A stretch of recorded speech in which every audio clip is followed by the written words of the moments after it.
한 자리에 말씀을 듣고 있습니다. 그런데 이 자리에 분명히 나눠질 겁니다. 여러분들 협박하고 여러분 공갈하는 그런 말로 이 말씀 드리는 게 아니라 분명합니다. 나눠질 겁니다. 어떤 두 부류로 나눠질 텐데 말씀에 깊이 반응하는 분들이 계신가 하면 말씀을 귀로 스치는 분들이 계실 겁니다. 말씀 능력 되시는 분들이 있는가 하면 말씀이 늘 들었던 말씀으로 지나치는 분들도 또 계실 겁니다. 여러분 선택하셔야 합니다. 말씀을 듣기 시작할 때 그것부터 선택하고 예배를 드리고 그것부터 선택하고 말씀을 들어야 합니다. 그래야 그날 예배가 예배답게 드려질 수 있습니다. 그래야 말씀이 여러분에게 제대로 들려질 겁니다. 뭐 선택하시겠어요? 들으실 겁니까? 주무실 겁니까? 들어야죠. 이 자리에 있는 여러분 모두는 주의 말씀을 듣는 여러분 되시길 축원합니다. 오늘 본문의 말씀은 우리가 잘 알고 있는 본문일 거라 생각합니다. 여러분 사도행전은 꽤나 많이 읽히는 성경이기도 하고 그 본문 가운데 11장에 있는 이 내용은 우리가 많이 알고 있는 본문입니다. 사도행전 11장에는 성경 속에 예루살렘 교회가 세워지고 난 후에 기독교 역사상 두 번째 교회가 세워지고 있는 그 현장을 사도행전 11장에서 우리는 보고 있어요. 사도행전 11장에는 안디옥 교회가 태동을 하는 그 장면을 우리는 보고 있죠. 근데 여러분 그 자리에는 아주 중요한 역할을 감당했던 사람들이 있습니다. 오늘 우리가 말씀을 통해서 그 사람들을 주목해서 살펴보고 우리가 그분들의 삶을 또 그분들의 삶을 통해 얻게 된 교훈들을 또 우리 교회에서도 함께 나눌 수 있으면 좋겠다라는 생각으로 오늘 말씀을 나누려고 합니다. 오늘 본문 속에는 주목해야 할 두 부류의 사람들이 있어요. 한 부류의 사람은 굉장히 유명한 사람입니다. 또 한 부류의 사람은 무명의 사람들입니다. 오늘 본문에 먼저 우리가 보고 있는 본문의 11장 19절에 본문에 보면 그때 스데반의 일로 일어난 환난으로 말미암아 흩어진 자들이라고 했습니다. 분위기가 좋지 않습니다. 핍박으로 인해서 예루살렘 지역에 있었던 그 핍박으로 인해서 많은 성도들이 교회를 그 지역을 지키지 못한 채 떠나야 하는 그런 처지가 되었습니다. 그때 흩어진 자들의 마음은 어땠을까요? 그때 즐거운 마음으로 소풍 가는 마음으로 흩어지고 있었을까요? 아니었을 겁니다. 그들은 꽤나 어려운 마음으로 그 예루살렘을 떠나야만 했었고 그 놀라운 역사가 있었던 예루살렘의 그 은혜의 현장을 뒤로 한 채 각각의 그들의 삶의 현장으로 그들의 고향으로 그들이 또한 살 길을 찾아서 어디론가 떠나야 했었을 것 같습니다. 흩어진 자들이 베니게와 구브로와 안디옥까지 이르러 유대인에게만 말씀을 전했다 했어요. 그리고 그 중에 20절에 보면 구브로와 구레네 몇 사람이 안디옥에 이르러 헬라인에게도 말하여 주 예수를 전파했다라고 말했죠. 여러분 오늘 본문은 지금 별것 아닌 것처럼 보이고 별일 없이 본문이 평범한 이야기로 진행되는 듯 싶지만 이 본문의 이야기는 굉장한 이야기가 지금 진행되고 있는 겁니다. 만약에 안디옥 교회가 태동되지 않았다면 이방인의 첫 교회가 시작되지 않았다면 지금 한국의 교회가 세워질 수가 없습니다. 왜요? 이방인이거든요. 유대인들에게 먼저 말씀이 전해졌고 예루살렘의 교회가 세워지게 되었을 때 그때에 그들의 생각 속에 이런 생각이 있었습니다. 유대인에게만 구원이 있다. 그랬기에 19절에 보면 그들이 흩어져 있을 때 구브로 안디옥까지 이르러서 유대인에게만 말씀을 전했다 했죠. 유대인에게만 말씀을 전하던 때였습니다. 그런데 그 후에 20절에 나타났던 구브로와 구레네 몇 사람이라고 하는 이 무명의 성도들의 이름이 등장하고 난 후에 그들은 헬라인에게도 복음을 전하는 일들이 시작되죠. 여러분 그들은 무명의 성도들입니다. 그들의 이름 성경에 찾았습니까? 여러분 어떠세요? 그들의 이름을 여러분 발견하셨습니까? 여러분 없습니다. 그들의 이름 없습니다. 성경 속에 그들의 이름은 등장하지 않아요. 사람들이 그들의 이름을 기억하지 못하지만 그들 때문에 그 지역에 교회가 세워졌단 말이죠. 그러면 여러분 그들의 이름이 유명하지 않다고 해서 그들의 삶이 무의미한 겁니까? 그들의 이름이 유명하지 않기 때문에 많은 사람들이 알아주지 않고 다 잊어버렸기 때문에 그들의 삶은 헛된 것입니까? 아니지 않습니까? 하나님께서 그 이름을 기억하시는 줄 믿습니다. 그 이름을 기억하신 그분께서 그들의 삶을 기억하시는 거죠. 그들의 삶의 흔적으로 남겨지게 되었던 안디옥 교회를 하나님은 보고 계신 거예요. 오늘 안디옥 교회는 무명의 전도자들에 의해서 세워지게 되었죠. 그 자리에 성도들을 사용하시고 그 자리에 성령께서 개입하시고 그 자리에 능력으로 함께 하셨던 하나님의 일들을 봄으로 인하여서 그 지역에 놀라운 일이 벌어지게 되었어요. 여러분, 교회를 세우려고 하면 한 가지 중요한 것이 있습니다. 오늘 본문 속에 구브로와 구레네 몇 사람이라고 하는 사람들을 통해서 배울 수 있는 첫 번째 한 가지는 그들은 고정관념을 뛰어넘는 사람들이었어요. 원래는 헬라인에게 복음을 전할 생각을 하지 않았어요. 왜요? 그들에게 구원이 없으니까요. 그들에게 구원이 없다고 믿었으니까요. 유대인에게만 복음을 전하던 그들의 생각을 깨고 그들의 생각이 그 너머의 모든 사람들에게까지 복음이 전해질 수 있음을 그들은 믿었습니다. 고정관념이 있으면 교회가 안 세워져요. 고정관념이 있어서 내 고집이 있으면 교회를 세울 수가 없어요. 네. 여러분 스스로 한번 가슴에 손을 얹고 한번 생각해 보시죠. 난 고집스러운가? 여러분, 나 고집스럽다고 생각하는 분 손 한번 이렇게. 감사합니다. 그분들은 고집스럽지 않은 분이에요. 그렇지 않겠어요? 고집스러운데 손이 올라가지 않아요. 고집스러운 분들이 많은 교회는 교회가 세워지지 않습니다. 고정관념을 넘어선 구브로와 구레네 성도들에 의해서 놀라운 역사를 성경의 본문에 우리는 보고 있는 거죠. 내 생각과 판단과 이성을 넘어갑니다. 유대인에게만 복음을 전해야 했던 그 고정관념이 깨지기 시작하고 그들이 복음이 전해지게 되었을 때 내 생각을 낮추죠. 내 생각을 접습니다. 왜요? 그래야 하나님의 생각이 하나님의 뜻이 드러나거든요. 내 생각이 접혀야 하나님의 뜻이 펼쳐지는 것이죠. 그렇기 때문에 우리는 이 본문을 통해서 우리를 돌아보아야 해요. 여러분, 내 생각이 낮춰지려고 하면, 내 생각이 접어지려고 하면 뭐가 필요하냐면 겸손이 필요해요. 아멘. 겸손하면 접어지고 교만하면 펼쳐지고 그게 우리예요. 아니요, 교만하지 않아도 그냥 내버려둬도 펼쳐져요. 죄송합니다만 이 자리에 연세가 이제 많이 계신 분들도 계시기도 하고 어른들께서 다 계신 자리잖아요. 청년 집회가 아니니까. 청년 집회를 가면요 막 혼을 내잖아요. 그러면 청년들은 울어요. 그리고는 회개를 해요. 근데 어른 집회를 가잖아요.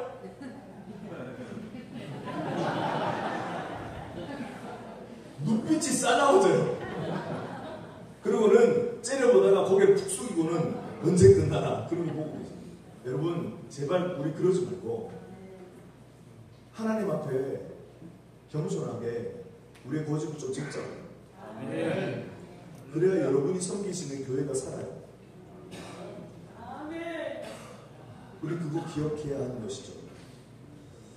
하나님께서 우리를 통해 일하시려면 구브로와 구레네 몇 사람들이 했던 그 삶의 모습들처럼 그들처럼 우리의 생각이 접어져야 하고 고정관념이 깨어져야 합니다. 그리고 그들에게 또 한 가지 볼 수 있을 중요한 면은 그들에게 맡겨진 작은 일에 충성하는 사람들이었어요.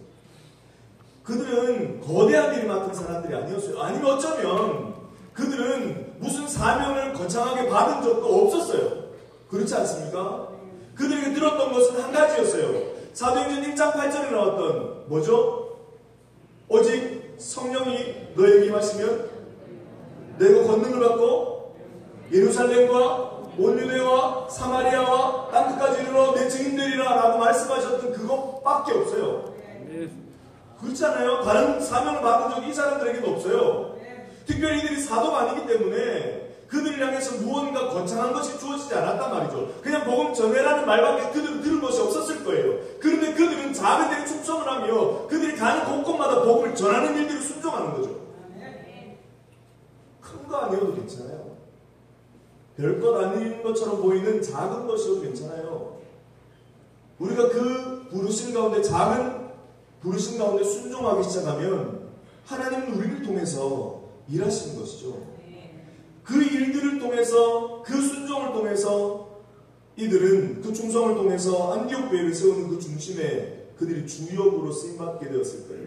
그들의 이름은 무명입니다. 그들의 이름이 어디 나오지가 않아요. 여기 이들의 이야기가 등장하고 난 다음에 이들의 이야기조차 성경에서 묻혀갑니다. 잊혀져 가요.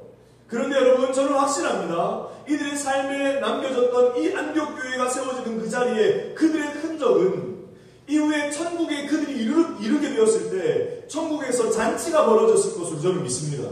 왜요? 하나님께서 기뻐하시던 교회가, 하나님께서 그토록 원하셨던 이방인의 교회가 저 두둥 태동하는 그 현장 가운데 이들이 승받았거든요. 그들은 아마 천국에 입성했을 때 놀랬을 거예요. 천국에 입성하면서 떠들썩하게 환호하는 소리를 들으면서 그들은 물었을 겁니다. 특별한 누군가가 왔나 보죠? 그때 전사가 내려와서 그들에게 이렇게 말했을 겁니다. 천국 백성들이 모두 당신들을 환영하고 있는 겁니다. 이 땅에서는 무명이었죠. 이 땅에서는 유명한 사람들이 아니었단 말이죠.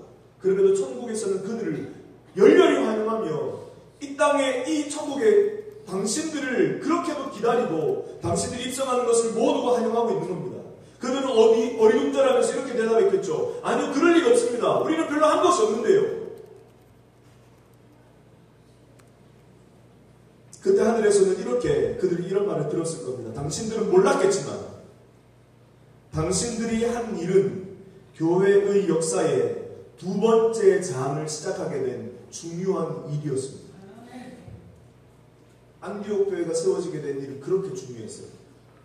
안디옥 교회가 세워지고 난 후에 안디옥 교회를 중심으로 복음의 전초기지가 되었고, 그 교회를 통해서 예루살렘 교회가 도움을 받게 되기도 하고, 사도행전의 교회가 쭉쭉 뻗어져 나가는 그 중심에 교두보가 되는 놀라운 역사의 그 중심에 그들이 섰던 것이죠.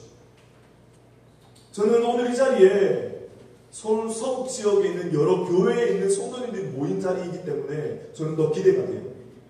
이 말씀을 가슴으로 받고, 아니 머리로 받는 것이 아니라 가슴으로 받고 내 삶으로 받아서 하나님, 내가 이 말씀 받은 것을 내 교회 가운데 그대로 이식하고 그대로 드러내며 살겠습니다. 그러면 여러분, 서울 서북 지역의 교회들이 놀라운 일들이 벌어지지 않겠어요? 여러분, 한 사람이 무명이에요. 여러분, 한 사람은 그렇게 큰 일들을 감당하지 못할지도 몰라요. 그러나 오늘 성경 보세요. 구브로와 구레네 몇 사람이 이르는 곳에 고정관념을 깨고 겸손하게 그들에게 맡겨주신 작은 일에 충성을 다할 때 그들을 통해서 하나님은 어마어마한 일을 행하고 계셨던 것이죠. 같이 옆에 계신 분들에게 이렇게 인사하겠습니다. 당신이 그 사람입니다.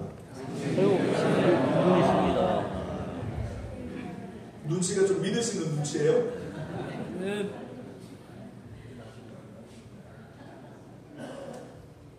그들은 거창하게 그들의 삶에 무언가를 해내려고 들떠서 막 움직였던 것이 아니라 그들은 그저 그 자리에서 그들 앞에 있는 일에 충성을 다하던, 그들이 삶의 현장 속에 그 자리에서 해야 할 일들을 마땅히 하고 있었던 것이죠. 그리고 오늘 본문 속에서 무명의 전도자들을 통해서 또 한 가지 볼 수 있는 중요한 모습은 그들은 흘러넘치는 사람들이었어요. 첫 번째 기억나십니까? 전도자들을 통해서, 무명의 성도들을 통해서 보았던 중요한 것, 그들은 고정관념을 깨는 사람들이었어요. 고정관념을 넘어선 사람들. 그리고 두 번째는 작은 일에 충성을 다하는 사람들이라고 말씀드렸죠. 그리고는 그들은 그들의 삶 속에, 삶의 모든 현장 속에 흘러넘치는 삶을 살았던 사람들이었어요. 그 속에 가진 것들을, 그 속에 있는 이 복음을 주체하지 못하는 감격들이 그들 속에 있었던 것이죠. 여러분, 성경 가지고 계실 텐데 말씀을 20절을 같이 한번 읽어보면 좋겠는데요. 11장 20절입니다. 같이 시작. 그 중에 구브로와 구레네 몇 사람이 안디옥에 이르러 헬라인에게도 말하여 주 예수를 전파하니. 아멘. 여기 여러분 뒷부분에 보세요. 헬라인에게도 말하여 주 예수를 전파하니. 그런데 19절에서도요, 유대인에게만 말씀을 그 다음에요 전하는데 했어요.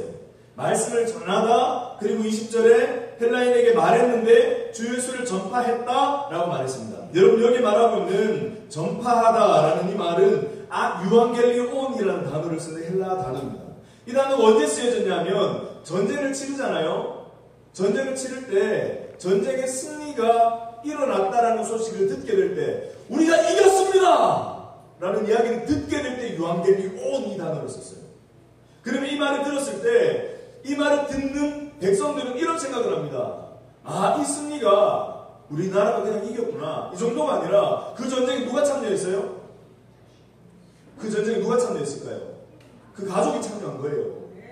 내 아들이 참여했고 내 남편이 참여했고 내 아버지가 참여했던 전쟁이란 말이죠. 그런데 그 전쟁에 지면 어떻게 돼요? 내 아버지가 죽었다는 거예요. 내 남편이 죽었다는 거죠. 내 아들이 죽었다는 겁니다.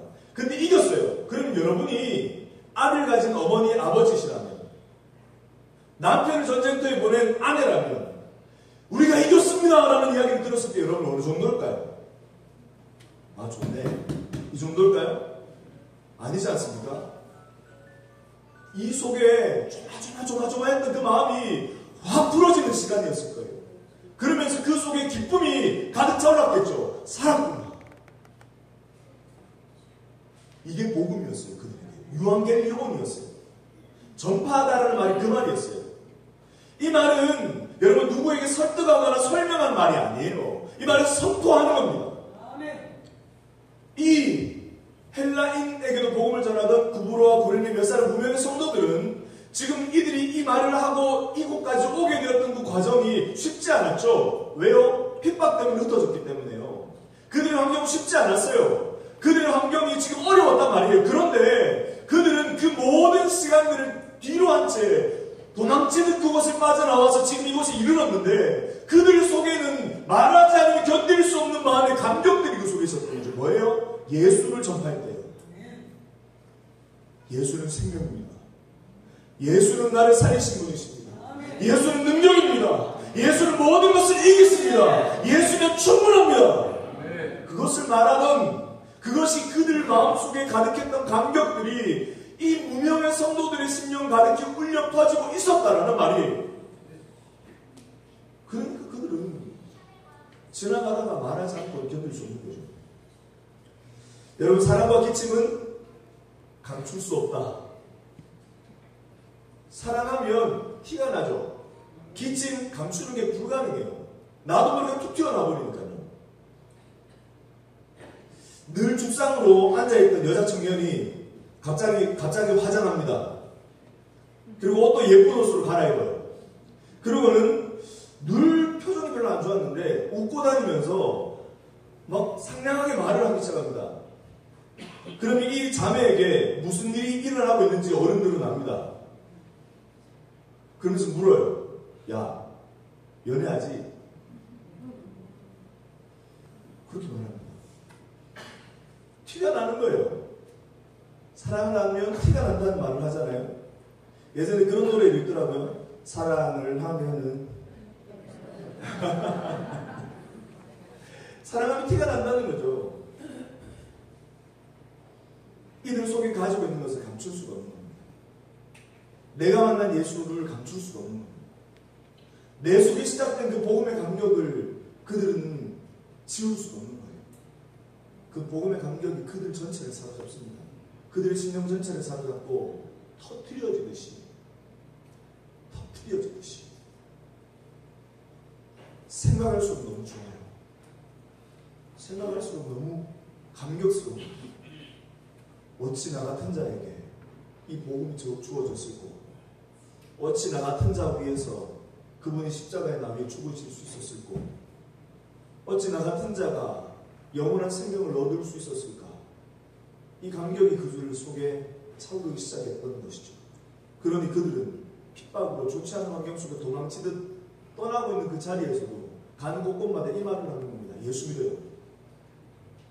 예수를 믿어요. 예수께서 모든 것을 이기시고 사망 권세를 깨뜨리시고 그분 부활하셨습니다. 그분을 믿어야 구원받습니다. 이것을 그들은 말하는 겁니다. 여러분, 여기에서 우리는 한 가지 또 생각할 수 있는 것은 살아나는 교회, 살아나는 성도들에게는 감격이 있어요. 혹시 여러분에게 감격이 시들해졌거나 여러분의 마음속에 예수 때문에 기뻐하고 감격하고 눈물을 흘리던 그 감격들이 예전만 하지 못하다라는 생각을 들면 일단 다른 것 좀 멈추시고 다시 십자가 앞으로 나아가야 돼요. 괜찮은 척하고 계속 가다가 여러분 위험해질 수 있습니다. 여러분의 영이 병들어질 수 있고 여러분의 영이 온전한 길을 찾지 못한 채 가지는 대로 생각하는 대로 여러분이 믿음을 가지게 될 가능성이 참 많아요. 저는 우리 교인들에게 성도님들과 함께 예배를 드리면서 중요하게 몇 가지를 얘기할 때가 있는데 우리 성도님들은 아실 거예요. 쓰리감이라는 게 있습니다. 쓰리감. 여러분 쓰리감 들어보셨습니까? 쓰리감. 뭔 쓰리감? 그러니까 감으로 시작되는 세 가지인데 감탄, 감사. 내가 구원받았다는 것에 대한 감격이 있습니다. 나 같은 자 위에서 이렇게 엄청난 사랑 주심에 대한 감탄하는 마음이 있습니다. 그리고 내게 놀라운 은혜 주심에 대한 감사가 내 속에 있습니다. 같이 한번 따라 하실까요? 감격, 감탄, 감사. 여러분에게 이게 살아있다면 여러분 아마도 여러분에게 활력이 있을 겁니다. 만약에 그런데 감격과 감탄과 감사가 여러분에게 이전만 하지 못하다고 한다면 여러분의 신앙생활이 신통치 않다는 느낌을 갖고 여러분의 마음 가운데 신앙생활 하는데 별로 재미없다는 느낌도 가질 수도 있고 내가 신앙생활 하는데 이전만 하지 못하다는 느낌을 가질 수가 있어요. 예전에 내가 믿었던 하나님이 지금도 그 하나님을 내가 믿고 있기는 한데 이전에 신앙생활 했던 것처럼 느껴지지 않는 여러분의 모습들이 그 속에 발견될 때가 많다라는 것이죠. 여러분 살아나는 성도들, 살아나는 교회는 이것이 있어요. 그 교회 예배를 드려보면 알아요. 그 교회 성도들이 감격이 있는가? 그 교회가 감탄을 하는가? 그 교회가 하나님 앞에 감사로 영광 돌려드리는가? 혹시 여러분의 심령 가운데 이 세 가지가 시들해지고 있다면 여러분 돌아섭시다.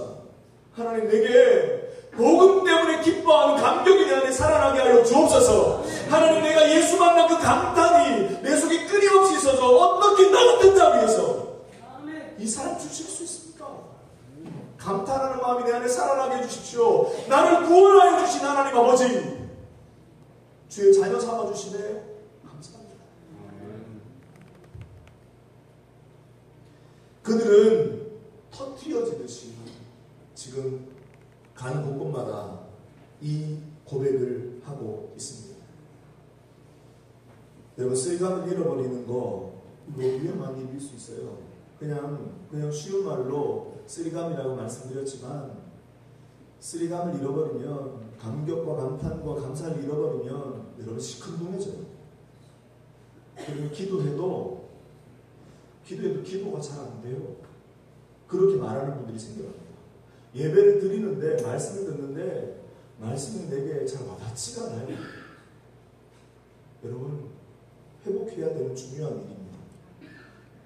무명의 성도들의 심령 속에 이게 있었어요. 감격하듯 감탄하듯 감사하는 마음으로 상황과 환경은 별로 좋지 않은데 그들이 가는 곳곳에는 그들의 환경을 뛰어넘는 그들의 고백이 예수면 다 됩니다. 예수면 이깁니다. 이 말을 하면서 주 예수를 전파했대요.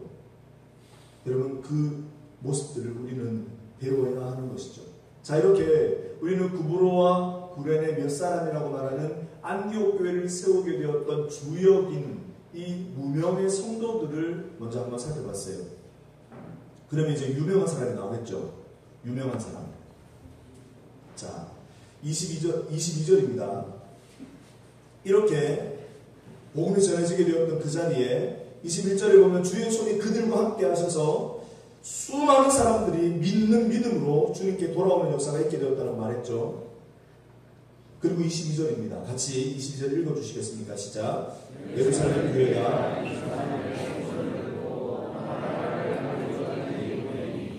아멘. 유명한 사람 누구죠? 바나바라는 사람입니다. 바나바라는 사람의 이름을 우리는 많이 들어봤을 거예요. 안디옥 지역에 이방인의 교회가 세워졌다라고 말하고 믿는 믿음의 사람들이 모였다라는 이야기를 듣고 예루살렘 교회가 파송한 사람이 바로 바나바였어요. 예루살렘 교회에서 바나바를 안디옥 지역에 파송을 했다 이 말은 예루살렘 교회에서 이 바나바라는 사람을 믿는다는 말이에요. 신뢰했다는 거죠. 이를 보내면 그 교회에 있는 문제점들, 그 교회에 해결해야 될 일들을 바나바라면 해결할 수 있을 거다라고 믿고 바나바를 보낸 거죠. 그는 모든 사람들의 인정을 받는 사람이었습니다.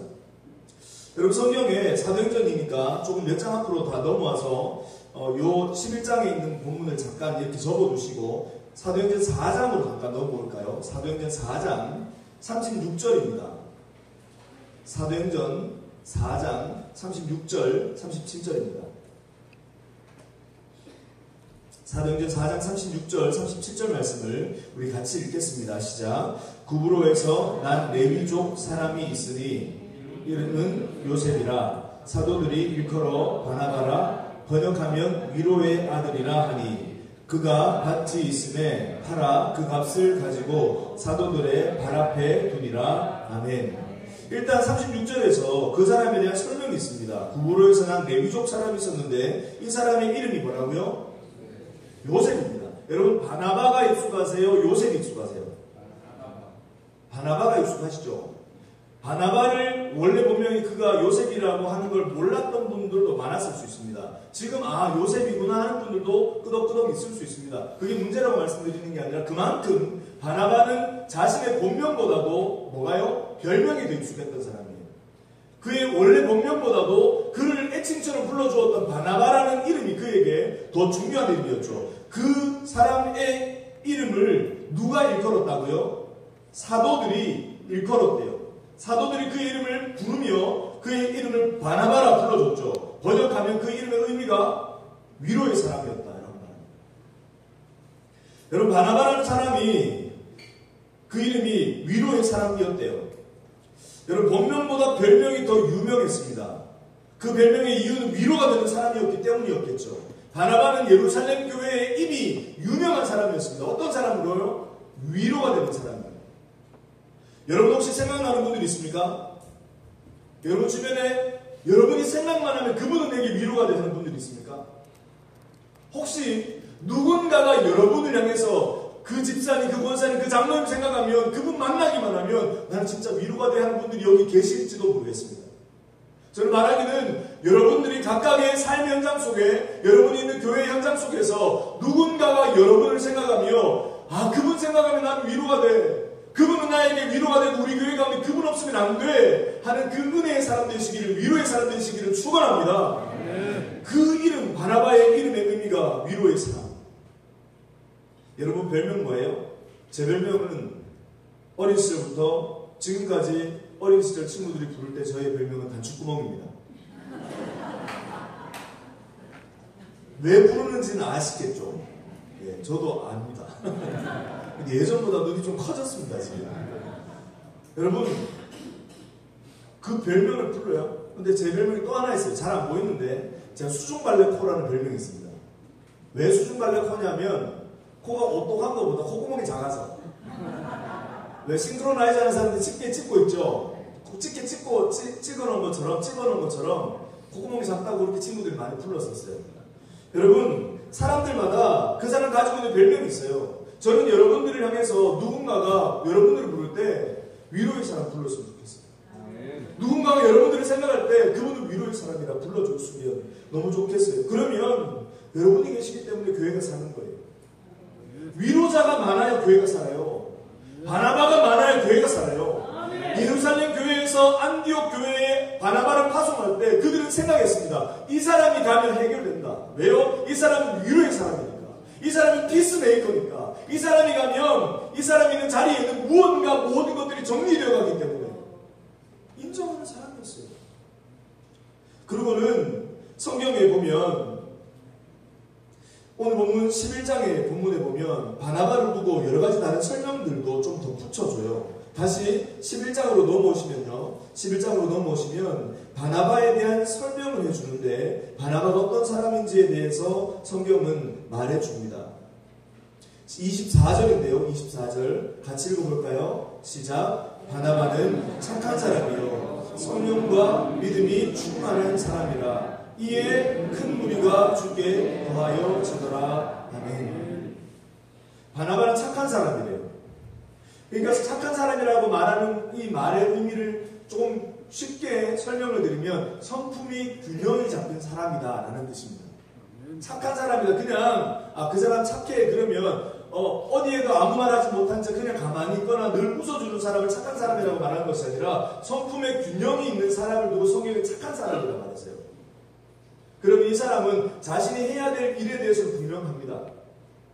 자신이 또한 처리해야 될 일들에 대해서는 분명합니다. 그러나 본문 속에 우리가 보듯이 위로의 사람이었다고 하면 그 사람의 성품은 온유했을 것은 분명한 일이겠죠. 바나바는 착한 사람이었어요. 그리고 뒤에 이렇게 그에게 대한 설명을 덧붙여줬죠. 성령과 믿음이 충만한 사람이에요. 그는 믿는 믿음이 분명했습니다. 그리고 성령이 충만한 사람이었죠. 그렇기에 누구를 믿어요? 이 믿음이 누구에 대한 믿음이에요? 하나님을 향한 믿는 믿음이죠. 하나님이 모든 것을 하십니다. 하나님이 교회를 세우십니다. 하나님께서 우리를 이끌어갔습니다. 하나님께서 우리의 주인 되십니다. 뿐만 아니라 그의 마음속에 성령이 충만하면 어떻게 돼요? 내 주도권이 성령께로 모든 것이 이양되는 겁니다. 성령께서 나를 이끌어갔습니다. 성령께서 나를 주장하십니다. 성령께서 나를 살리십니다. 믿는 사람이었어요. 그러니까 바나바는 단순히 그냥 착한 말 해주고 위로의 말 해주고 아유 힘들지 둥 두드려줬던 사람을 두고 바나바라 말하지 않았어요. 그는 하나님을 믿는 믿음이 분명했고 성령께서 능력으로 그 가운데 함께 하시는 것을 성도들이 보았던 것이죠. 저분은 진짜 믿는 분이구나. 다른 사람은 몰라도 저분은 진짜구나. 여러분, 우리는 바나바를 통해서 그런 모습들을 봐요. 그런데 바나바를 통해서 우리가 보게 되는 중요한 면모는 바나바가 24절 이후에 안디옥 교회를 세워가기 위해서 25절에 보면 바나바가 하는 행동이 있습니다. 이미 유명하고 영향력이 많았던 바나바였기에 안디옥 교회 어쩌면 그 바나바만 있어도 괜찮겠다라고 여겨질 수도 있을 텐데 그가 굳이 25절에 보면 바나바가 사울을 찾으러 다소로 갔다 이렇게 되어 있습니다. 그리고 다소로 가서 데리고 옵니다. 여러분 안디옥하고 다소하고의 거리는 한 210km에서 220km 정도 돼요. 이거 말하자면 서울에서 지금 여기까지 온 거예요. 그때 당시에 중요한 교통수단, 빠른 교통수단이 있었을 리가 없는데 그 먼 거리를 굳이 간 거예요. 누굴 찾아서요? 사울을 데리고. 그때 당시에 사울은 아직까지 그 사도들이 그의 예수 만남에 대한 이야기 본격적으로 그 사도로서의 직을 감당하지 하기 전이었어요. 그렇기 때문에 아주 두려운 마음이 그에게 있었죠. 그런데 그를 굳이 바나바가 데리고 와요. 그리고는 바나바가 사울을 데리고 이 안디옥 교회를 세우는 일들을 함께하는 이 과정을 지나면서 사도행전 13장에만 가면 이 안디옥 교회에서 사울이 영향력 있게 지도자로 사역을 하다가 그러고는 전도 여행이 시작됩니다. 무슨 이야기를 하고 싶은 걸까요? 바나바는 품이 넓은 사람이었어요. 바나바는 누구라도 품어줄 수 있는 사람이었어요. 바나바는 누구라도 안아줄 수 있는 사람이었죠. 바나바는 두려움 많았고 경계의 대상이었던 사울이라 해도 그를 품었던 것이죠. 여러분 교회에 이렇게 품는 이들이 많아야 합니다. 그래야 교회가 삽니다. 그래야 교회가 힘을 얻어요. 그래야 교회가 더 든든하게 서갈 수 있죠. 여러분 홍대 근처에서 있었던 어느 교회의 이야기입니다. 홍대 근처에 있는 교회들은 청년들이 많이 모이는 교회들이죠. 그렇기에 어떤 교회에 장년이 와서 예배를 드리는데 앞에서 청년 하나가 찬양 인도를 열심히 한답니다. 찬양을 열심히 하는데 그날 찬양하는 그 청년의 손을 보고 시험에 들었대요. 예배 찬양을 인도하는데 청년의 손에 보니까 문신이 엄청 크게 새겨져 있더래요. 손목에 이렇게 새겨져 있는 거죠. 그러니까 찬양할 때 안 보면 되실 텐데 계속 그것만 보는 거죠. 이렇게 손만. 우리 찬양하는데 손목에 문신 있는 놈을 세워가지고 막 이렇게 생각을 하는 거예요.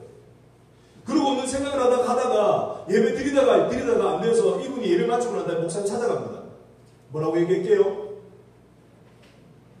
여러분 상상하시는 대로 어디 청년을 좀 손목에 문신이 있는 청년을 저렇게 예배 찬양 인도자로 세우는 내리라고. 근데 그렇게 말하는 그 어른은 그 청년의 그 문신의 의미를 몰랐어요. 그 청년은 예수 만나기 전에 절망 가운데 자신의 손목을 여러 차례 그었던 친구였어요. 손목을 여러 차례 긋다 보니 그 손목에 흔적이 남겨지게 되었죠. 흉터가 생긴 겁니다. 그것이 예수 만나고 난 후에 희망이 생겨나고 절망이 희망으로 바뀌고 소망으로 바뀌어지게 되는 과정 속에 그는 이 손목에 그어진 이 흉터가 자살하겠다고 그의 손목을 그었던 그 흉터가 이제는 하나님의 은혜로 자신의 삶이 덮어지게 되었고 십자가 복음으로 그가 회복을 경험하게 되는데 그는 생각을 합니다. 내가 여기에 하나님의 은혜로 덮으리라 하고는 여기에 십자가 같은 그런 문양으로 문신을 새겼던 거예요. 그에게 있는 이 손목의 문신은 자신 이전에 모든 생활을 접고 새 생명을 얻게 되었다라고 하는 그 상징적인 의미가 그 속에 담겨있는 문신이었음에도 불구하고 안 받아주는 거죠.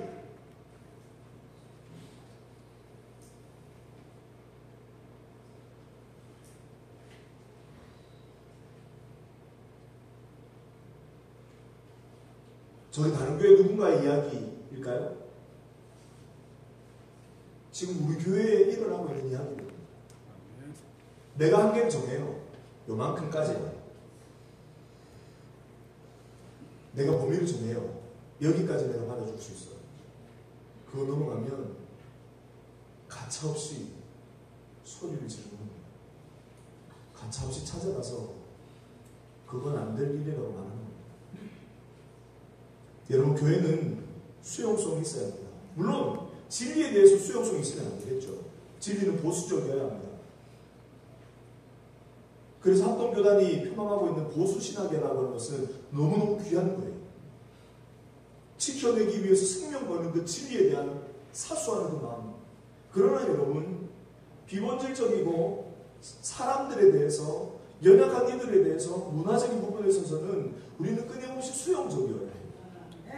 품이 넓어야 해요. 그래야 교회가 살아요. 바나바하고 사울은 다른 사람이었어요. 그런데 바나바는 사울을 받아주는 것이죠. 사랑하는 성도 여러분, 오늘 우리는 안디옥 교회를 세우게 되었던 두 부류의 주역에 대한 이야기를 들었습니다. 무명의 성도들, 유명한 바나바와 그 이후에 이제 등장하게 될 기독교 역사 가운데, 사도행전 역사 가운데 바울이 정면으로 등장할 때 여러분, 유명하게 여겨졌던 바나바는 역사의 뒤로 스며시 물러섭니다. 사도행전 뒷부분에 바나바의 이야기가 잘 나오지 않아요. 바울의 이야기만 막 나와요. 두 부류의 사람들의 이야기를 들었습니다. 여러분, 오늘 이야기를 듣고 우리 같이 교회 현장으로 돌아가서 교회를 좀 살립시다. 우리 교회가 너무 아프지 않습니까? 각 교회들마다 너무 어렵지 않습니까? 교회들마다 눈물 나는 어려운 현장들이 각각의 교회들마다 있지 않습니까? 여러분, 그거 누가 살릴 거예요? 그거 누가 살릴 거예요? 저와 여러분이 살리라고 저와 여러분을 부르셨어요. 저는 오늘 설교를 마무리하면서 영상 하나를, 찬양 영상을 하나 보려고 하는데, 평생 동안 교회를 섬기고 하나님 사랑하는 믿음의 고백을 올려드리는 사람의 고백입니다. 한번 영상을, 앞 영상부터 한번 좀 들어주시고.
찬양 찬송가 있는 찬송이라는 걸 우리가 다 알고 있어요. 그죠? 주 예수보다 귀한 것은 없네. 이 찬송을 지었던 불렀던 저분이 조지 베버리 슈어라는 분입니다. 저분이 이 찬송을 20대에 지었어요. 근데 지금 저 부르고 있는 나이가 75세입니다. 원래 이분이 복음서가 유명한 가수이셨던 사람이 아니고 어쩌다가 노래를 부를 기회를 얻게 되었는데 저분의 저음에서 바리톤 목소리가 너무 좋아서 갑자기 유명해지기 시작했죠. 그리고는 저분을 통해서 미국의 최고의 음반 권위의 상이라고 하는 그래미상을 받을 만큼 유명한 사람이었습니다. 저분이 예수님의 이름을 찬양으로 노래를 지어 부르면서 수많은 곳곳에 다닐 때 곳곳에 가는 사람들이 저분의 찬양을 듣고 은혜를 받기도 하고 모두가 일어나서 기립박수를 치는 그런 일들이 막 있었어요. 그때마다 이분이 이런 말을 합니다. 감사합니다. 그러나 나는 여러분이 주신 그 박수 갈채를 예수 그리스도와 바꾸지 않겠습니다. 하나님께서 받으셔야 할 그 영광 내가 가라앉히지 않겠습니다 하고는 20대에 저 찬양을 지었어요. 근데 지금 저 찬양은 75세가 되어서 저 찬양을 부르고 있는 거예요. 이것만 해도 참 너무 감동적인 모습인데 저분이 저 후에도 저 찬양을 끊임없이 부릅니다. 근데 제가 영상을 하나 보다가 이분이 그 후에 나이가 훨씬 많이 든 때 이 찬양을 또 부르는 걸 찬양을 보다가 너무너무 감격을 하게 되더라고요. 다른 영상 한 번 더 띄워드려 볼 텐데요. 이분이 나이가 더 많이 들어서 찬양을 부릅니다.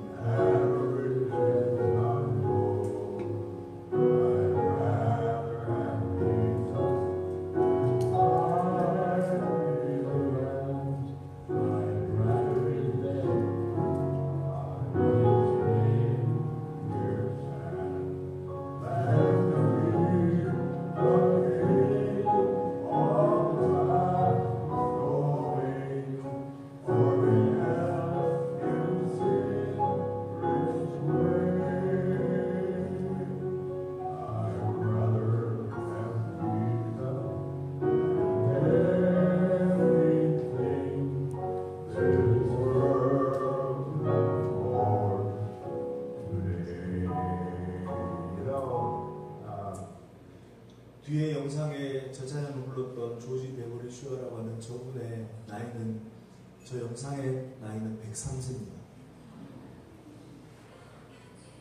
75세 때 빌리 그레엄 전도 집회에서 1987년도에 조금 전에 찬양을 우리가 들었는데 저 찬양은 2012년에 불렀던 찬양이었습니다. 그리고는 저 찬양을 103세에 부르고 난 후에 104세에 부름을 받고 천국을 가십니다. 저는 저분의 찬양을 들으면서 그런 생각을 하게 되더라고요. 저분도 저분에게 허락하신 사명의 길 평생 살다가 주님 부르시는 그 때가 될 때까지 그 길 멈추지 않고 끝까지 저렇게 달려가셨구나. 나도 저분 달려간 저런 모습들이 나에게도 있으면 좋겠다. 사랑하는 성도 여러분, 저와 여러분, 우리의 삶을 향해 하나님 말씀하시는 부르심 또한 우리의 사명, 우리에게 맡겨주신 교회 현장들이 있어요. 저는 저와 여러분 함께 오늘 이 말씀을 대하면서 그리 유명하지 않고 무명의 아주 작은 일을 감당하는 우리의 모습일지는 모르지만 우리에게 허락된 그 인생의 그 사명의 길을 끝까지 함께 감당하게 되어서 조지 베버리 슈어라고 하는 저분이 저 마지막 순간까지 믿음의 길을 달려갔던 것처럼 사도 바울이 내 인생 끝날 때까지 내 생명 조금도 귀한 것으로 여기지 않고 달려간다고 고백했던 그 고백처럼 다니엘이 그 인생 어린 시절에 바벨론의 포로로 끌려갔다가 그 인생 마지막 80세 넘었던 그 순간까지도 여전히 성전을 향해 열린 창을 두고 향해서 3번이나 기도하며 끊임없이 그의 믿음의 길을 걸어간 거죠. 이 자리에 있는 저와 여러분의 삶이 그러하여서 우리 주님 보시기에 잘했다. 우리 주님께서 여러분의 삶을 보고 너무 기뻐하셔서 내가 너를 너무 자랑스럽게 생각한다. 그렇게 주님께 칭찬받는 저와 여러분의 모든 삶이 되게 하시기를 예수님의 이름으로 축원합니다. 기도하겠습니다. 하나님 아버지, 부족한 우리를 하나님의 자녀 삼아주시고 끊임없이 우리를 향해서 너는 나의 사랑이란다, 내가 너를 기뻐한단다, 너는 내 것이란다 말씀하시는 주님, 우리에게 어디 하나님 보시기에 아름다움이 있습니까? 어디 선함이 우리 속에 있습니까? 어디 의로움이 하나님 눈을 씻어봐도 내게는 없는데 어찌 나를 이렇게 사랑해 주십니까? 하나님 은혜 받은 성도의 고백으로 감사합니다, 감사합니다, 감격하며 감탄하며 하나님 앞에 나와서 우리 모두 될 수 있도록 인도하여 주시옵소서. 서울 소북지역 남전도 연합회 부수련회와 선교대회를 통해서 함께 말씀을 대할 때 우리에게 주신 이 말씀이 능력되게 하시고 우리의 삶에 깊이 잘 새겨지게 도와주셔서 그 말씀 붙들고 오늘 이 하루도 또 우리 일평생도 믿음으로 승리하는 주의 백성들 다 되도록 우리 하나님 친히 함께하여 주시옵소서. 우리 함께 하실 하나님을 기대하며 존귀하신 예수님의 이름으로 기도하옵나이다. 아멘.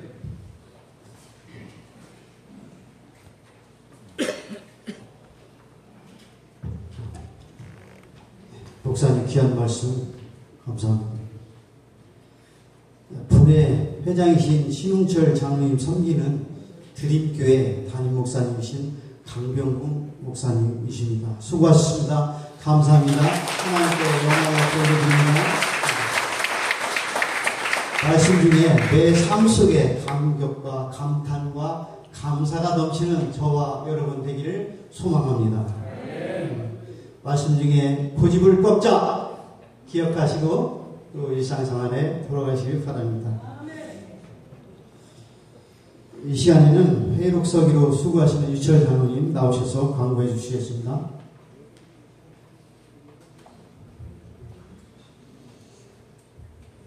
먼저 특강 세 번째 허락하신 하나님께 감사를 드립니다. 사회로 섬겨주신 부회장 이종석 장로님, 기도로 섬겨주신 이영훈 집사님, 성경봉으로 섬겨주신 변영석 집사님 감사를 드립니다. 특별히 귀한 말씀을 우리에게 은혜를 주신 드림교회 강병국 목사님에게 감사를 드립니다. 광고 후 드림교회 강병국 목사님 축도로 예배를 모두 마치겠습니다. 마친 후에 순서대로 촬영이 있도록 하겠습니다. 또 한 가지는 키 반납은 폐회 예배 후에 하셔도 됩니다. 프론트 옆에 키 반납함을 설치했으니 폐회 예배 후에도 키 반납을 해주시면 감사하겠습니다. 이상입니다. 드림교회 강병국 목사님 나오셔서 축도하심으로 모든 예배를 마치겠습니다. 축도하겠습니다. 지금은 주 예수 그리스도의 은혜와 하나님 우리 아버지의 다함 없으신 사랑과 성령님의 감동, 감화, 위로, 교통하심이 또한 우리의 자는 영적인 잠을 깨우시는 역사가 머리 숙여 예배하며 하나님의 은혜를 구하는 모든 성도들의 머리 위에 저들이 섬기고 있는 서울 소북지역에 있는 모든 지교회들 위에 저들의 삶의 현장과 또 서울 소북지역에 있는 이 남전도 연합회가 향하여 가는 모든 사역의 현장 위에 지금부터 영원까지 항상 함께 있을지어다. 아멘.